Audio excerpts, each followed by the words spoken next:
oyo okomi kozwa fierté ya kobenge cousin bino ba popol mupasu la boza ba jar ya batu ce qu'il fallait azaki pauvre tu n'allais pas venir crier aux yeux de gens que Fali c'est ton cousin.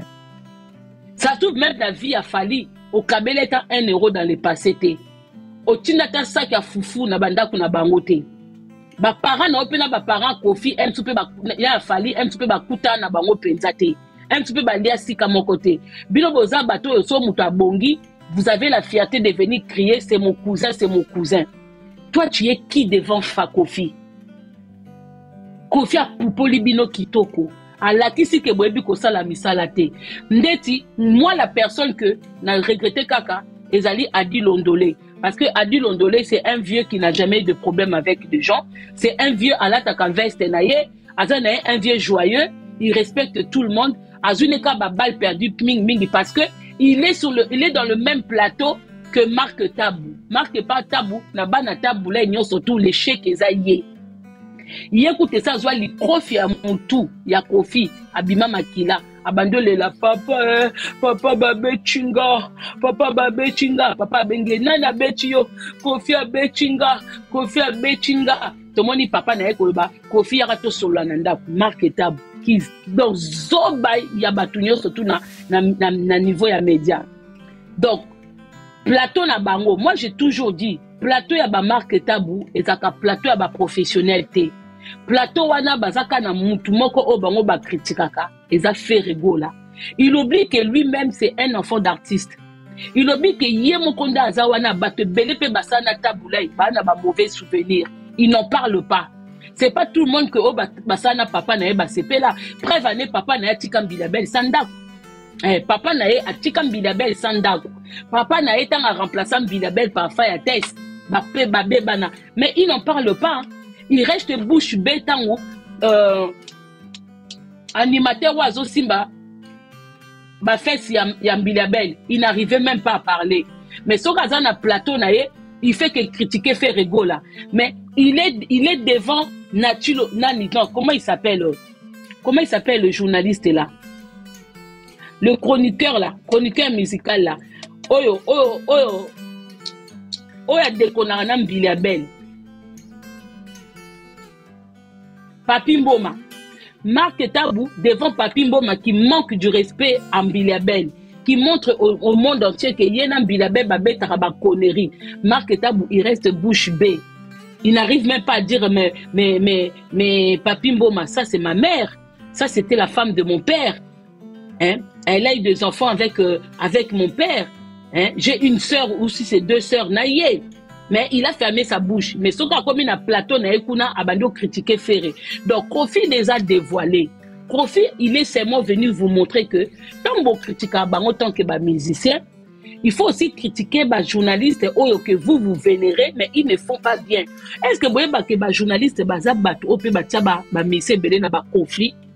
Est-ce que vous voyez que les journalistes carrière, il y a des journalistes, il y a des musiciens? Oui.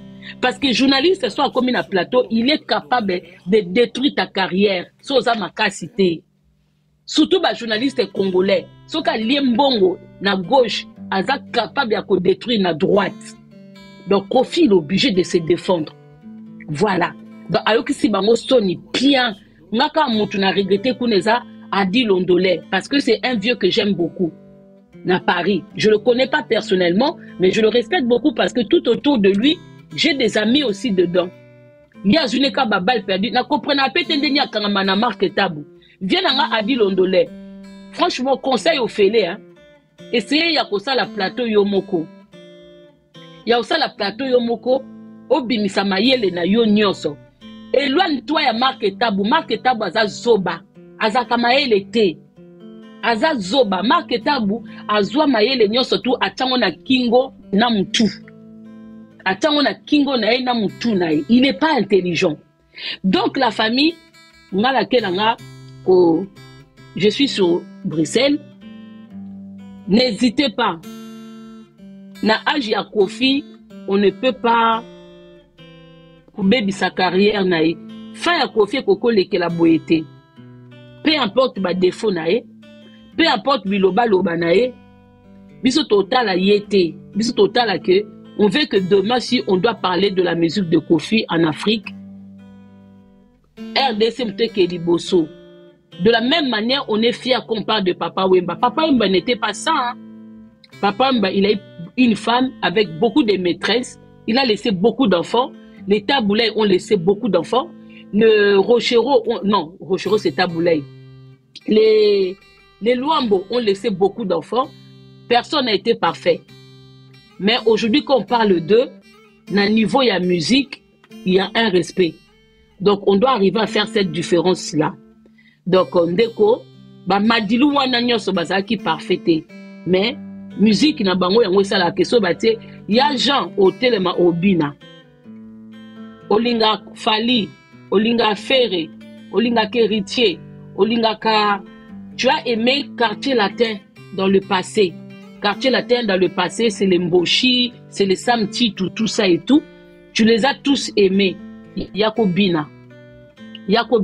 Maintenant, je comprends que beaucoup de gens, boyoka bomona Kofi kala na scène na Europe, ba musicien na ba yebanité. C'est tout à fait normal parce que musicien yebanaka na ba voyage. Musicien yebanaka na ba pays ya ba poto. Ba voyage akate. Moi pe ba yebana makasi ezate. Kofi a été bloqué pendant beaucoup d'années. Donc, on peut ça une chance. Na âge, moi, je trouve quand même que il est à féliciter. Magazane via Bouzoba, ngape kota Bouzoba, na tchake penza wana. Donc, ceux qui te remontent na kuna, ils ont peut-être pour découvrir Cindy. Oui, mais Cindy na poto, on n'a pas beaucoup découvert Cindy. Hein. Cindy Motema. Na scène ya poto, ne tozwa temps qu'on découvrir ba déesse, Bambila Belle, Bachala Moana. On n'a pas beaucoup eu le temps de découvrir Cindy parce qu'elle est toujours derrière Kofi. Elle est toujours à côté de Kofi. J'espère que dans le concert à Lobby, il y aura vraiment beaucoup d'espace pour Cindy. Cindy, tu vas vraiment donner le meilleur de toi. Il faut nous étonner. Cindy, Bima na confort, il y a ba robe à Milaï, il y a ba robe, il y a James Merose, il y a ba robe, il y a ba femme au foyer, femme mariée, Bima na confort wana donne vraiment, il faut impressionner.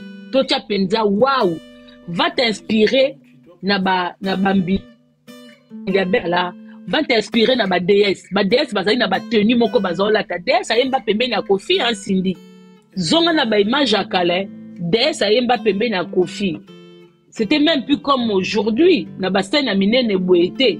Donc donne le meilleur de toi Cindy. Ozana loko bomba te, libele e Melissa mwana te, libumu e bota te, bakwisi pe ezala ngo pe anini te. Donc donne vraiment le meilleur de toi. Il faut pas comme à découvrir yo. Les gens ne t'ont pas vraiment trop découvert. Au beti ba concert rebelle en Afrique. Cindy na poto beti penzate. Donc demain eza occasion ya ko bima penza longola penza Kofi na scène. Et si kabiso total yo banda penza ko écarter parce que Kofi il aime trop de lui-même. Azaka peu égoïste na scène. Donc Cindy donne le meilleur de toi. Ba obo za na kati, bo profiter. Bon profiter vraiment et ça l'a bien. Voilà. Donc, Ndeko So Olingi, on s'amuser. Je vais vous dire un truc, Bandeko. Moi, je pense qu'aujourd'hui, vous vous amusez pas beaucoup. Aujourd'hui, vous vous amusez pas beaucoup. Pourquoi? Parce que beaucoup de na kati ya ba problème, il y a ba musicien. Et je pense que ba problème ba musicien so bino beaucoup na kati. Les apo bisom tutoyaka, bisom média. Mais biso pe to kuchango bongo, to continuer pe bongo. Bisom tutoyaka ko accentuer ba problème wana sou makasi.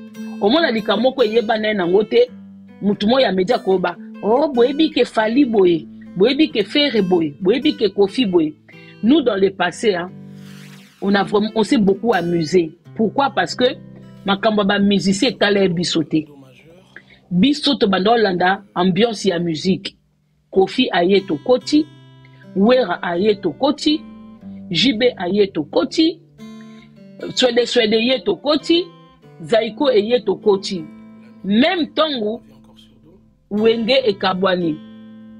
Tangu Wenge et Kabwani, il y a certaines personnes balanda qui Jibe, certaines personnes balanda qui Wera. Mais quand même bateau balanda Wera, il y avait des Loris la congolaise, paix à son âme, il y avait Basseur rebellé. Mais au moins à concert il y a JB, biso tout on se retrouvé na biso na concert. Au moins à Mutumso aza na concert à JB, mais préférence na eza Wera. Mutumso au moins na concert ya Wera, mais préférence na eza JB. Donc nous on s'est beaucoup amusé.